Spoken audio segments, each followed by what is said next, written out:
జగన్మోహన్ రెడ్డి గారు తిరుమలకి కాలినడకన ప్రయాణమనే ఒక కొత్త నాటకాన్ని మొదలుపెట్టారు. అసలు హిందూ మతం పట్ల, విశ్వాసాల పట్ల, తిరుపతి తిరుమల దేవస్థానం పట్ల ఏ విధమైన గౌరవము లేని వ్యక్తి, సాంప్రదాయాల సంస్కృతి పట్ల ఏ విధమైన విశ్వాసం లేని వ్యక్తి ఈరోజు తన మీద ఈ లడ్డు కల్తీ వ్యవహారంలో ఒక కొత్త నాటకాన్ని మొదలుపెట్టారు. జగన్మోహన్ రెడ్డి గారు ఏ రోజైనా సతీ సమేతంగా తిరుపతి తిరుమల దేవస్థానానికి ఏ రోజైనా వెళ్ళారా? మన సాంప్రదాయంగా బ్రహ్మోత్సవాలకి దంపతులు వెళ్ళి పట్టు వస్త్రాలు ఇస్తారు. ఆ విధంగా ఏ రోజైనా తన సతీమణిని తీసుకెళ్ళి పట్టు వస్త్రాలు ఏ రోజైనా ఆయన సమర్పించుకున్నారా? ఆయన వేరే మతాన్ని విశ్వసిస్తారు కాబట్టి తిరుమలకి వెళ్ళినప్పుడు ఏ రోజైనా నేను హిందూ మతాన్ని గౌరవిస్తాను అనే డిక్లరేషన్ ఏ నోటైనా ఇచ్చారా? మీరందరూ చూస్తుంటారు. అబ్దుల్ కలాం గారు కానీ వేరే వాళ్ళు అన్యమతస్థులు తిరుపతి తిరుమల దేవస్థానానికి వెళ్ళినప్పుడు డెఫినెట్గా అట్లా డిక్లరేషన్ ఇచ్చి దర్శనం చేసుకుంటారు. ఈయన ఏ రోజైనా ఈ డిక్లరేషన్ ఇచ్చారా? పవిత్రమైన తిరుమల తిరుపతి దేవస్థానం యొక్క లడ్డూను అపవిత్రం చేసి దానివల్ల వస్తున్న నష్టాన్ని భర్తీ చేసుకోవడానికి కొత్త కొత్త నాటకాలు మొదలుపెట్టారు. లడ్డూను తయారు చేసే నెయ్యిలో కల్తీ జరిగింది, అది వాస్తవం. దీనివల్ల ఎంతోమంది భక్తుల మనోభావాలు దెబ్బతిన్నాయి. కేవలం కమిషన్లు కక్కుర్తిపడి ఇలాంటి దురాగతనానికి ఈ 5 సంవత్సరాలు వీరు పాటుపడ్డారు. మేము కూడా జూలై 14వ తేదీ మేము దర్శనం చేసుకొనికి వెళ్తే ఆ రోజు మీడియాతో మాట్లాడడం జరిగింది. ఈరోజు ఈ విషయం బయటకు వచ్చింది, కానీ ఇది జూలై 14th మేము దర్శనానికి వెళ్ళినప్పుడే తిరుపతి లడ్డు క్వాలిటీ తగ్గింది, దాని మీద చర్యలు తీసుకోండి అని చెప్పేసి సంబంధిత అధికారులకి ఒక విజ్ఞప్తి చేసుకొని రావడం జరిగింది. ఇదే కాకుండా ఈరోజు దీని నుంచి తప్పించుకోవడానికి ఎట్లా పడితే అట్లా విమర్శలు చేస్తూ ఉన్నారు. అసలు ప్రజలందరూ చూస్తున్నారు. కొంతమంది పెద్దవారు సొసైటీలో పెద్ద పెద్ద హోదాల్లో ఉన్నవాళ్ళు ఎంత అధ్వానంగా మాట్లాడుతున్నారంటే తప్పు చేసిన వాళ్ళు తప్పు చేసినాము అని చెప్పేసి ఒప్పుకోవడము, లేకపోతే మౌనంగా ఉండడం చేయాలా. కానీ దొంగ అన్నట్టు వీళ్ళే తప్పు చేసి వీళ్ళే దీనికి గుళ్ళల్లో పూజలు చేయడము, తిరుమలకి కాలినడకపోవడం అంటే కొత్త కొత్త డ్రామాలు మొదలుపెట్టారు. ప్రజలందరూ గమనిస్తున్నారు మీ యొక్క నాటకాలని. ప్రజలందరికీ అర్థమవుతోంది గత 5 సంవత్సరాల నుంచి మీరు ఏ అబద్ధాలు మాట్లాడినారో. ఈరోజు ఓడిపోయి 11 సీట్లకు పరిమితమైనా కానీ మీ యొక్క పద్ధతి ఏ విధంగా మారలేదనే విషయం ప్రజలకందరికీ అర్థమవుతుంది. నేను మామూలుగా ఎవరితోనో కూర్చొని తిరుమల తిరుపతి ప్రసాదంలో ఇలా ఉంది అనంటే, అయ్యో మనము అప్పుడు పోయి ప్రసాదం తీసుకున్నామే, ఇప్పుడు ఎట్లా అనే పరిస్థితిలో ప్రజలు ఉన్నారు. ఈరోజు ఈ ప్రక్షాళన చేస్తున్నామని చెప్పేసి చంద్రబాబు నాయుడు గారి పాలనలో ఏదో జరిగింది, అందుకని పూజలు చేస్తున్నాం, ప్రక్షాళన చేస్తున్నామని అంటున్నారు. ప్రజలు దీన్ని చూసి నవ్వుతున్నారు. ఈరోజు ప్రక్షాళన చేస్తామని చేస్తున్నారు కదా, మీ యొక్క భార్యని ఏ రోజైనా కానీ మీరు తిరుపతి తిరుమల దేవస్థానానికి తీసుకెళ్లారా? ఈరోజు కాలినడక మీద మీరు తిరుమలకి వెళ్తున్నాం అంటున్నారు. ఇప్పుడు మొదటిసారి మీరు తిరుమలకి వెళ్తున్నారా కాలినడకన? ఇంతకుముందు ఎప్పుడైనా వెళ్ళారా? లేకపోతే ఈ యొక్క అపవాదు నుంచి తప్పించుకోవడానికి ఈ నడక అనే కొత్త నాటకాన్ని మీరు మొదలు పెడుతున్నారా అనేది మేము ఈ సందర్భంగా మిమ్మల్ని ప్రశ్నిస్తున్నాం. ఈరోజు ఈ వైసీపీ వాళ్ళు తిరుపతి తిరుమల దేవస్థానాన్ని ఒక ఏటీఎం లాగా మార్చేసుకున్నారు. ఏ రోజు కానీ హిందూ సాంప్రదాయాలకు సంబంధించిన పూజలు చేయని జగన్మోహన్ రెడ్డి గారు టీడీపీ హయాంలో పాపాలకు ప్రక్షాళన అని చెప్పేసి దేవాలయాల్లో పూజలంటూ ఒక కొత్త నాటకాన్ని మొదలుపెట్టడము, ఈ యొక్క కల్తీ నెయ్యి యొక్క కర్త కర్మ క్రియ వైసీపీకి సంబంధించిన నాయకులు, దాని నాయకుడు జగన్మోహన్ రెడ్డి గారు అనేది ప్రతి ఒక్కరికి తెలుసు. దీని నుంచి తప్పించుకోవడానికి దేశంలోనే కాదు ప్రపంచం మొత్తం ఉన్న హిందువుల మనోభావాలు ఈరోజు దెబ్బతీశారు. దాని నుంచి తప్పించుకోవడానికి వీళ్ళు కొత్త నాటకం మొదలు పెట్టడం జరిగింది. ఈరోజు స్వామివారి లడ్డూను ఈరోజు ఈ డేట్కు చూస్తే పాత పోయిన వాళ్ళకి, పాత లడ్డుగా ప్రసాదంగా తీసుకున్న వాళ్ళకి, ఈరోజు లడ్డు ప్రసాదంగా తీసుకున్న వాళ్ళకి ప్రత్యేకంగా ఎంత తేడా ఉందో అర్థమైపోతుంది. ప్రతి ఒక్కరు ఇదే మాట్లాడుకుంటున్నారు.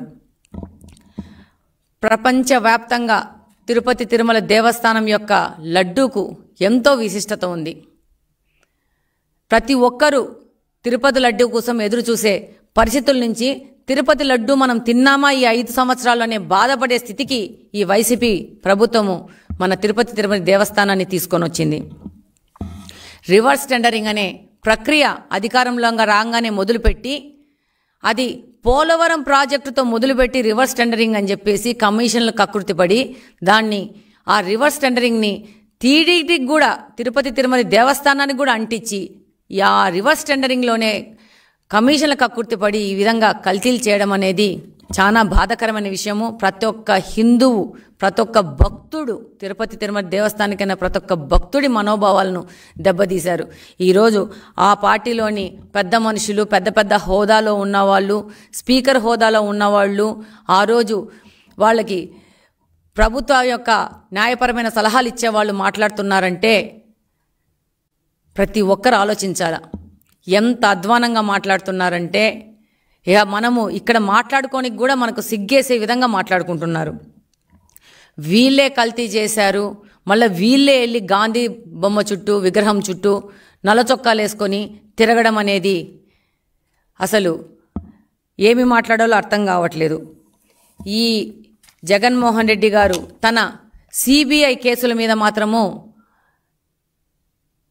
విచారణ కోర్టుకు వెళ్ళడు, కానీ ఈ యొక్క లడ్డు వ్యవహారంలో సిబిఐ విచారణ కావాలా అని నేను అడుగుతున్నాను. అలాగనే టీటీడీ అంటే పవిత్రతకు పేరు.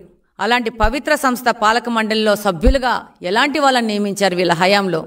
లిక్కర్ స్కామ్లో నిందితులైన వ్యక్తులని, హత్య కేసులో నిందితులైన వ్యక్తుల్ని ఇక్కడ పాలక మండలిలో సభ్యులుగా నియమించిన వ్యక్తులు ఎవరంటే ఈ జగన్మోహన్ రెడ్డి గారు. ఇలాంటి వ్యక్తులు పాలక మండలిలో చేరితే ఇలాంటి పనులు చేయకుండా ఎలాంటి పనులు చేస్తారు? ఎటువంటి విచారణకైనా సిద్ధమని చెప్తూ రెండో వైపు ఏ విధమైన విచారణ జరగకూడదని కోర్టుకు వెళ్తున్నారు జగన్మోహన్ రెడ్డి అండ్ గ్యాంగ్. ఒకవైపు విజిలెన్స్ విచారణ జరుగుతుంటే మరోవైపు వీళ్ళు కోర్టు మెక్కులు ఎక్కుతున్నారు. అలాగనే సిట్ విచారణ ఆదేశిస్తే దాని మించి కూడా విమర్శలు చేస్తూ ఉన్నారు. ఒక్కసారి ప్రజలందరూ ఆలోచించుకోవాలి. ఇలాంటి వ్యక్తులను గత 5 సంవత్సరాలు మనము అధికారంలో నిలబెట్టిందనేది ప్రజలు ఆలోచించుకుంటున్నారు. ఈరోజు హిందూ దేవాలయాల యొక్క పవిత్రతను మొత్తం నాశనం చేసిన వ్యక్తి, నాశనం చేసిన పార్టీ ఏదంటే వైసీపీ పార్టీ అని ముక్త కంఠంతో ప్రజలందరూ మాట్లాడుకుంటున్నారు.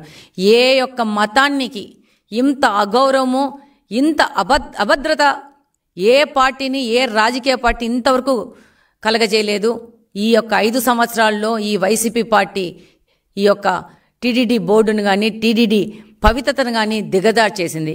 ఈరోజు సుప్రీంకోర్టుకు కూడా వెళ్ళి ఈ లడ్డు వ్యవహారం ఎవరూ మాట్లాడకూడదని ఒక గాగ్ ఆర్డర్ని తెచ్చుకునేందుకు జగన్మోహన్ రెడ్డి ప్రయత్నిస్తున్నారు అనంటే ప్రతి ఒక్కరు ఆలోచించాలా. ఆ రోజు ఎలక్షన్స్ అప్పుడు వివేకానందరెడ్డి గారి హత్య గురించి ఎవ్వరూ మాట్లాడకూడదని కోర్టుకెళ్ళి కోర్టు ద్వారా ఎవరినీ మాట్లాడనీయకుండా ఈయన ఆర్డర్ తెచ్చుకున్నారు. ఈరోజు వాళ్ళు చేసిన ఇంకొక పనికిమాలిన పనికి, ఒక కుట్రకు ఎవరూ మాట్లాడకూడదు అని చెప్పేసి ఒక భావ వ్యక్తీకరణ స్వేచ్ఛను అరికట్టాలని చెప్పేసి ఈరోజు జగన్మోహన్ రెడ్డి గారు కానీ, వైసీపీ పార్టీ కానీ ప్రయత్నిస్తున్నారంటే చాలా అవమానకరము. వాళ్ళు తప్పు చేయలేదు అని మాట్లాడుతున్నారు కదా, ప్రతి ఒక్క విచారణకు సిద్ధమని ధైర్యంగా ముందుకు పోండి. విచారణలో మీకు పడే శిక్ష మీకు పడుతుంది డెఫినెట్గా. కానీ హిందూ మత ఆచారాలను, సాంప్రదాయాలను, సంస్కృతిని దెబ్బగొట్టిన వ్యక్తిగా జగన్మోహన్ రెడ్డి గారు కానీ, వైసీపీ పార్టీ కానీ ఈరోజు చరిత్రలో నిలిచిపోయింది. ఈ యొక్క అపవాదును మీరు ఎన్ని కుట్రలు వేసినా, ఎన్ని కుతంత్రాల మీద పోయినా కూడా మీరు చెరుపుకోలేరనేది వాస్తవము. ఇంతటికి ఈ యొక్క మీ నాటకాలు డ్రామాలు ఆపేసి విచారణకి సహకరించండి. విచారణలో వచ్చే ఫలితాన్ని అనుభవించడానికి కూడా సిద్ధంగా ఉండని మిమ్మల్ని అందరినీ నేను కోరుకుంటున్నాను. Thank you very much.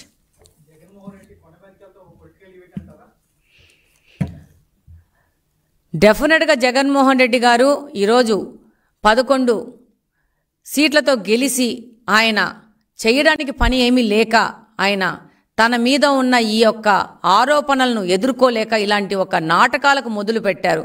ఈయనను చూస్తే ఈయన అధికారంలో ఉన్నప్పుడు ఏ రోజు బయటికి రాలేదు, ఏ రోజు ప్రజలను కలిసిన పాపాన లేదు. ఈయనని కంప్లీట్గా అపోజిషన్లో కూర్చోబెడితే ఈయన కనీసము నడవడము తిరగడము బయటికి రావడం అనేది చేస్తాడు. లేకపోతే ఈయన రాజకీయాలకు మాత్రమే పనికిరాని వ్యక్తిగా తనను తాను నిరూపించుకుంటున్నాడు. ఈరోజు తనకు ఏదో ఒక ప్రజలలో ఒక మూమెంట్ ఉండాలని చేసే పనులు కానీ ఒక్క భక్తుడు ఒక్క హిందువు కూడా జగన్మోహన్ రెడ్డి గారిని నమ్మే పరిస్థితిలో ఈ ఆంధ్రప్రదేశ్లో కానీ ఈ భారతదేశంలో కానీ ఈ ప్రపంచంలో కానీ ఎవ్వరూ లేరనేదే వాస్తవమని ఈ సందర్భంగా తెలియజేస్తున్నాను.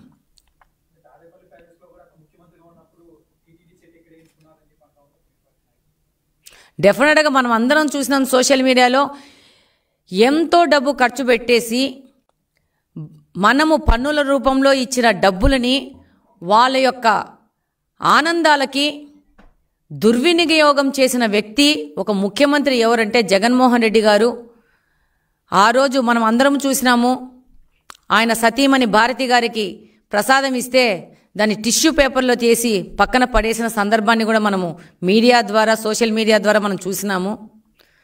నేను ఒకటే విజ్ఞప్తి చేసుకుంటున్నాను, మీకు హిందూ మతం మీద గౌరవం లేకపోయినా పర్వాలేదు, మీరు ఆ మతాన్ని అగౌరవపరచుకుంటే చాలని రిక్వెస్ట్ చేసుకుంటున్నాను. మీకు హిందువులు గౌరవంగా భావించే ప్రసాదాలను తినకూడదు అనుకుంటే మీరు అలాంటి కార్యక్రమాలకు వెళ్లకుండా మిమ్మల్ని అవాయిడ్ చేసుకోవాలి. కానీ అలాంటి కార్యక్రమాలను మీరు ఒక ప్రచారంలో భాగంగా వాడుకొని ఈ విధంగా అవమానపరచడం అనేది చాలా అన్యాయమని నేను తెలియజేసుకుంటున్నాను.